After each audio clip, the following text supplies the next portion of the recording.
16 ଚକିଆ ଟ୍ରକ୍ର ଚକା ଫାଟି ଇଲେକ୍ଟ୍ରିକ୍ ସ୍କୁଟିର ପାର୍ଟସ୍ ଗୁଡ଼ିକ ଭାଙ୍ଗି ଖଣ୍ଡ ବିଖଣ୍ଡିତ ହୋଇ ପବନରେ ଉଡ଼ିଲା। ଏହା ଆଶ୍ଚର୍ଯ୍ୟ ଲାଗୁଥିଲେ ବି ସତ ଦର୍ଶକ ବନ୍ଧୁ। ହୁଏତ ଏଭଳି ଖବର ଆପଣମାନେ ଶୁଣି ନଥିବେ କି ଜାଣି ନଥିବେ। ଏକ ଟ୍ରକ୍ର ଚକା ଫାଟିବା ଦ୍ୱାରା ଏଭଳି ଘଟଣା ଘଟିପାରେ। ପାରାଦୀପରୁ ଏକ 16 ଚକିଆ ଟ୍ରକ୍ ମାଲ ଲୋଡ୍ କରି ଢେଙ୍କିକୋଟ ବଜାର ହୋଇ ଝାରଖଣ୍ଡ ଅଭିମୁଖେ ଯାଉଥିଲା। ଉକ୍ତ ସମୟରେ ଢେଙ୍କିକୋଟ ଅନ୍ତର୍ଗତ ବିଜାନାଳି ଗ୍ରାମର ଜଣେ ବ୍ୟକ୍ତି କୌଣସି କାମରେ ଢେଙ୍କିକୋଟ ବଜାର ଆସିଥିବା ବେଳେ ଟ୍ରକ୍ର ଚକା ଫାଟି ଘଟିଲା ଅଘଟଣ।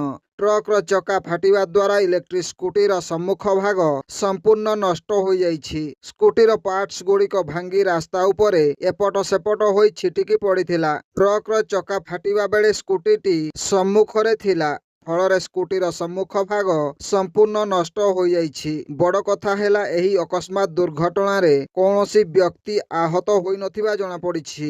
Bureau report, Janajagarana Odia. Video ଗୁଡ଼ିକ ଆପଣମାନଙ୍କୁ ଭଲ ଲାଗୁଥିଲେ ଆମ ଚ୍ୟାନେଲକୁ ସବସ୍କ୍ରାଇବ୍ କରିବା ସହ ଲାଇକ୍ ସେୟାର କରିବାକୁ ଭୁଲନ୍ତୁ ନାହିଁ।